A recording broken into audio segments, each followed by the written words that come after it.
Nigériens qui sont au Cameroun, vous êtes dans un pays où on dit un agresseur sexuel.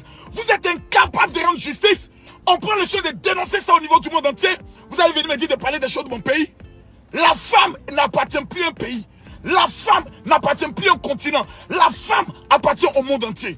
Lorsque des femmes sont abusées, lorsque des femmes se plaignent, lorsque des femmes crient au secours, on s'en fout de celui qui vient aider.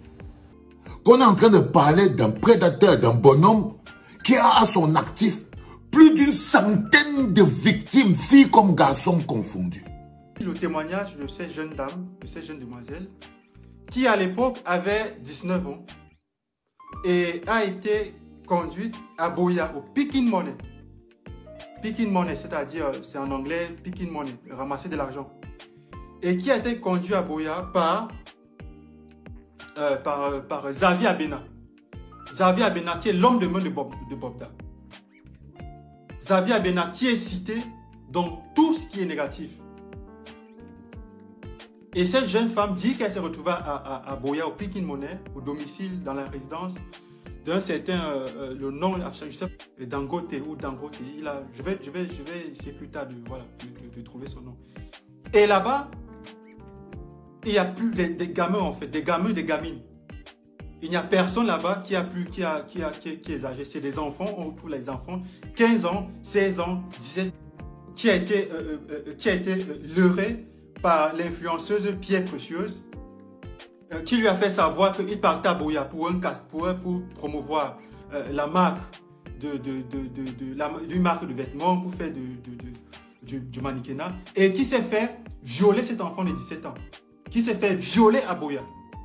Elle a livré cet enfant toujours autour de Pinky Money. Hervé Bobda, un nom qui fait glacer le sang. Hervé Bobda, un nom qui terrifie. Hervé Bobda, un nom qui fait froid dans le dos. Combien de fois l'ai-je appelé?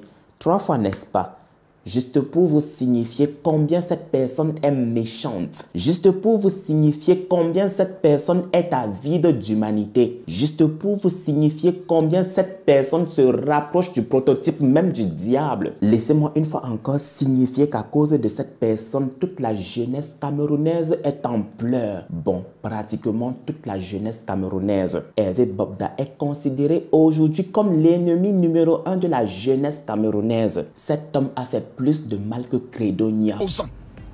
Chères autorités du Cameroun, partagez le direct s'il vous plaît. Partagez-moi le direct. Tous les Ivoiriens partagez le direct. Il y a un prédateur accusé, un prétendu violeur au niveau du Cameroun. Les Camerounais veulent nous cacher cette affaire. Les Camerounais veulent nous cacher cette affaire. Ça là, c'est impossible en Côte d'Ivoire. Cet enfant m'a fait le témoignage. Il m'a envoyé les photos que cette Pierre Précieuse lui avait demandé de faire nu. Donc, faire des photos nues, on va envoyer pour voir si ton corps correspond au mannequinat, etc. Cet enfant, dans son ignorance, parce qu'il était séduit parce qu'il regarde les réseaux sociaux. Et ces gens-là, chaque fois, vous recrutent dans les réseaux, soit dans les réseaux sociaux, soit dans des snaps qu'ils créent là. Tous ces snaps que vous voyez, ces influenceurs ont là, à Douala, à Yaoundé. Quand vous voyez tel artiste, tel comédien snap, ce sont des centres de recrutement en fait. C'est là où on recrute vos enfants. C'est là où ils réussissent à convaincre vos enfants qu'ils mettent dans des réseaux de prostitution et de pédophilie. C'est ainsi qu'on détruit la jeunesse camerounaise. Donc c'est très important que vous preniez conscience et que vous n'ayez plus comment dirais-je, pour exemple, pour icône, ces gens-là. C'est très important. N'acceptez plus que vos enfants sortent. Parce qu'il y a un prédateur là qui est tout puissant, qui rôde en journée, dans la nuit, qui enlève, qui viole vos femmes, qui viole vos enfants, qui viole vos soeurs, qui viole vos parents. Et il y a ces influenceuses-là, et ces influenceurs-là, qui recrutent vos enfants dans des réseaux de pédophilie. Et les noms sont cités. Le nom de Nathalie Nkwa, que celle-ci, c'est au moins la 6e ou la 7e personne qui cite le nom de Nathalie Nkwa. Le nom de Nathalie Nkwa a été cité. Le nom de comment elle s'appelle, Coco Emilia a été cité. Le nom de celle-là, Miss, je sais pas, Miss Edima, je sais pas si Edina, celle qui était Miss Cameroun. Il y a aussi une Miss là qui est originaire du Nord, je crois. Son nom est cité. Il y a des artistes camerounais dont les noms sont cités. Ils sont là-bas, ils détruisent vos enfants. Ils détruisent vos enfants. C'est pour ça qu'ils ne dénoncent pas Bobda, parce que Bobda, c'est leur patron. Bobda, c'est celui qui finance leur carrière. Est-ce que vous comprenez? Oh, bien évidemment, Emmanuel avait raison. Bien évidemment qu'il était intouchable. Bien évidemment que ces milliards lui assuraient confiance et sécurité. Comme je l'ai tantôt dit, le Cameroun appartient à ceux-là qui ont les poches pleines. Le Cameroun appartient à ceux-là qui ont les bras longs. Et une fois encore, seul Dieu sait combien et comment les bras d'Emmanuel étaient longs. Ceci dit, une fois encore, ces victimes, ces employés n'ont jamais osé ouvrir la bouche de peur d'être éradiqués de la surface de la terre et qu'ils ne rendent jamais et au grand jamais compte à qui que ce soit. Si vous en doutez, on l'a bien vu avec le cas Martinez-Zogo. En un claquement de doigts, le gars a été éradiqué de la surface de la terre. Est-ce que vous avez vu quelqu'un rendre des comptes de sa mort? Est-ce que vous avez vu quelqu'un être inculpé de sa mort? Est-ce que vous avez vu quelqu'un payer pour le crime d'Emmanuel Zogo? Ceci dit, toute vérité n'est du tout pas bonne à dire quand on est camerounais. Les psychos de son espèce ont toujours des complices. Ils ont toujours des gens prêts à mourir pour eux. On l'a pris à l'auberge. Donc à l'intérieur de l'auberge, il était avec une jeune fille. Il était avec une jeune fille. Je vous parle souvent de votre déshumanisation. Les filles sont même souvent comment? Est-ce que vous pouvez sentir le cœur du Mboma? Voilà une jeune fille qui est avec quelqu'un qui est pourchassé dans toute la ville, présenté comme un prédateur sexuel. Des tonnes des autres filles se plaignent, même des garçons. Mais prenons les filles. Les filles se plaignent partout.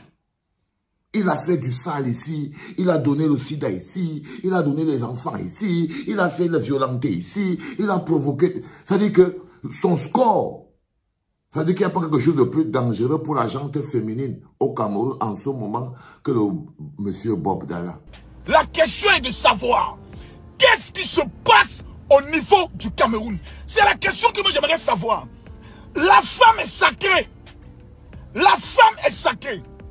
Il y a une vidéo, même une image qui montre, parce que la plupart des femmes qui racontaient les témoignages disent qu'elles ont été menacées avec une arme à feu. Coïncidence dans coïncidence, on a une vidéo dans laquelle on voit une arme à feu sur le monsieur. Est-ce qu'il a un permis de port d'arme? Est-ce que son arme qu'il a sur lui, la justice a pris le soin de lui poser la question, monsieur, vous avez une arme en tant que qui? Vous êtes qui? Vous vous occupez de quoi dans le Cameroun? C'est la question qu'on se pose aujourd'hui. Est-ce qu'au niveau du Cameroun, regardez, voici l'image. Voici le monsieur et voici l'arme à feu. Regardez bien. Voici le monsieur, voici l'arme à feu. Voici l'arme à feu. Voici le pistolet. Voici le pistolet. Partagez le direct s'il vous plaît. Partagez le direct. Celui qui vient me dire, Makosso, parle des choses de ton pays, c'est les choses du gros pétou de ta mère que je vais parler. Les enfants maudits qui sont au Cameroun. Mais vous avez bien remarqué qu'on ne l'a pas arrêté tout seul. On l'a arrêté avec une fille. C'est l'état de votre cœur dont je vous parle. Je vous parle du pays de l'individualisme. Le pays où l'intérêt collectif n'est jamais mis en avant. Le pays où chacun, la souffrance des uns ne touche pas. C'est la souffrance des autres filles là. Plus de 100 victimes. Toucher l'autre fille là. Et des plans comme j'ai vu des filles sur internet qui disaient qu'ils n'ont même pas l'argent. Ils souffrent en ce moment. Si Bobda pouvait même venir, Bobda fait d'elle ce qu'elle veut. Elle prend l'argent. Prêts à mourir pour leurs milliards. Et voilà maintenant qu'après l'annonce officielle de son décès, ces victimes se sont dit pendant un court instant que le Cameroun allait se porter comme un charme sans lui. Mais ils étaient loin de s'imaginer laisser derrière lui sa relève. Ils étaient loin de s'imaginer qu'Emmanuel Bobda avait laissé derrière lui quelqu'un qui allait continuer son œuvre. Nous l'avons tous compris. Nous avons tous compris que la relève d'Emmanuel Bobda n'est autre qu'Hervé Bobda. Et c'est avec lui que l'adage tel père, tel fils prend tout son sens. Hervé